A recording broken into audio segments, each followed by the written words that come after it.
ক্ষমতায় আসার আগে বিজেপি ত্রিপুরায় সার্বিক উন্নয়ন হবে বলে প্রতিশ্রুতি দিয়েছিল। প্রতিষ্ঠিত হয়ে তারা সন্ত্রাস করে মানুষকে দাবিয়ে রাখতে চাইছে। বিজেপিকে ত্রিপুরা থেকে উৎখাত করা ছাড়া আর কোনো বিকল্প নেই। সোমবার আগরতলা শহরে রোড শোর পর রবীন্দ্র শতবার্ষিকী ভবনের সামনে বক্তব্য রেখে এমনটাই বললেন সাংসদ কাকলি ঘোষ দস্তিদার। তিনি বলেন, বিজেপি ত্রিপুরায় ক্ষমতায় আসার আগে সার্বিক উন্নয়ন হবে বলে প্রতিশ্রুতি দিয়েছিল, কিন্তু সরকারে প্রতিষ্ঠিত হয়ে তারা সন্ত্রাস করে মানুষকে দাবিয়ে রাখতে চাইছে। তাই বিজেপিকে ত্রিপুরা থেকে উৎখাত করা ছাড়া আর কোনো বিকল্প নেই বলে জানান তিনি। আরো বলেন, বিধর্ষণের শিকার হচ্ছে রাজ্যের নারীরা, সুতরাং যারা কুকর্ম করে তাদের জন্য এই বিজেপি। এমনটাই বলে বিজেপির বিরুদ্ধে তীব্র সমালোচনায় মুখরিত হলেন কাকলি ঘোষ দস্তিদার।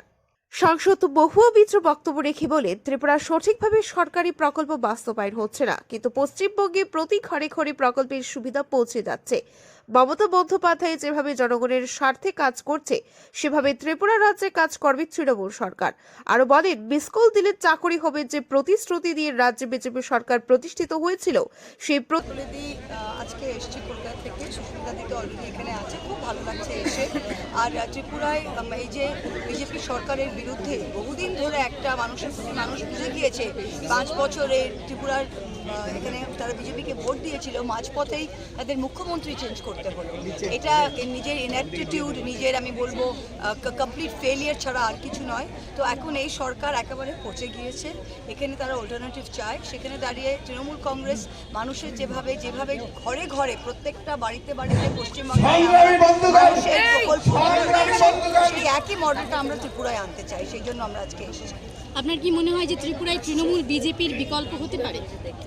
দেখুন, মমতা ব্যানার্জি যখন সারা ভারতবর্ষে একজন বিজেপি বিরোধী, মোদী বিরোধী মুখ হতে পারে, এবং সেটাই আমাদের আটমোস্ট প্রিডেন্সিয়াল। তা ত্রিপুরা তো ভারতবর্ষের বাইরে নয়, তো নিশ্চয়ই মমতা ব্যানার্জির এই যে ফাইটিং স্পিরিটটা বিজেপির বিরুদ্ধে, সেটা নিশ্চয়ই আমরা ত্রিপুরা মানুষের মনের মধ্যে থাকবে। আমরা ত্রিপুরাতে গত 2 বছর ধরেই আসছি, কেননা এখানে মানুষের প্রতি যে অত্যাচার হচ্ছে। বিগত নির্বাচনে এখানে ভারতীয় জনতা পার্টি জিতেছিল অনেক রকম প্রতিশ্রুতি দিয়ে। সেই প্রতিশ্রুতিগুলো মানুষের স্বার্থে দিয়েছিল, কিন্তু তার একটা প্রতিশ্রুতিও তারা পূর্ণ করেনি। সিপিআইএমের আমলে, বামফ্রন্টের আমলে মানিক সরকার যখন মুখ্যমন্ত্রী ছিলেন, তখন ত্রিপুরা যেভাবে পিছিয়ে ছিল, বিগত নির্বাচনে ভারতীয় জনতা পার্টি আসার পরে ক্ষমতায় ত্রিপুরা আরও পিছিয়ে গেছে। কেননা এখানে অনেক বেশি ল অ্যান্ড অর্ডার সিচুয়েশন, যেটাকে বলা হয় যে আইন শৃঙ্খলা সম্পূর্ণভাবে ভেঙে পড়েছে। এখানে ধর্মে ধর্মে ভেদাভেদ হচ্ছে, এবং প্রত্যেক দিনই কোথাও না কোথাও খুন হচ্ছে, মহিলাদের উপর আক্রমণ হচ্ছে, এবং কোথাও না কোথাও শিশুদের শুদ্ধ এরা ছাড়ছে না। আমরা গত পৌর নির্বাচনে দেখেছি, শিশুর বাড়িতে ঢুকে তার মাথা ফাটিয়ে দিয়েছে ভারতীয় জনতা পার্টি। এবং কিছু কিছু জায়গায় বামফ্রন্টের সিপিআইএমের যে হারমাদ বাহিনী, তারাই এখন ভারতীয় জনতা পার্টির মানে রাম আর বাম এক হয়ে গেছে, কিন্তু মানুষের স্বার্থে কোনো কাজ হচ্ছে না। তৃণমূল কংগ্রেস মানুষের স্বার্থে কাজ করে। মমতা বন্দ্যোপাধ্যায় মানুষের দ্বারা নির্বাচিত 3 বারের মুখ্যমন্ত্রী।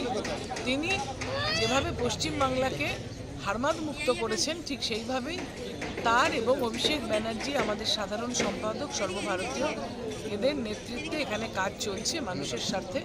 আমরা চাই এখানে কিছু শিল্পায়ন হোক, কেননা ত্রিপুরাতে এখানে বাঁশের শিল্প হওয়ার খুব সুবিধা। এখানে বাঁশ আছে অনেক, বাঁশের যে জিনিস তৈরি হয়, খেলনা তৈরি হয়, পুতুল তৈরি হয়, ঘরবাড়ি তৈরি হয়।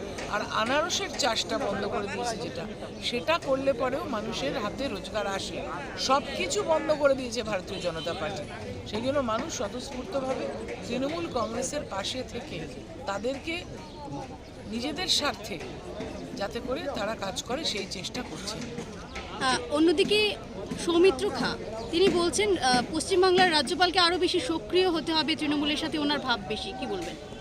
সৌমিত্র খান কখন কোন পার্টি করে, কখন কি বলে, এটা ঠিক বোঝা যায় না। কেননা এক এক সময় এক একটা কথা বলে, এবং পার্সোনালিও ব্যক্তিগত জীবনে যেভাবে তার স্ত্রীকে অপমান করেছে, যেভাবে তার স্ত্রীকে জনসমক্ষে হেয় করেছে, আমি একজন রাজনৈতিক ব্যক্তি হিসেবে তাকে মানি না। রোড শোটি শুরু হয় রাজধানীর গান্ধীঘাট এলাকা থেকে। রোড শোর পর জনসমাবেশ হয়। Bureau report, Tripura news 8।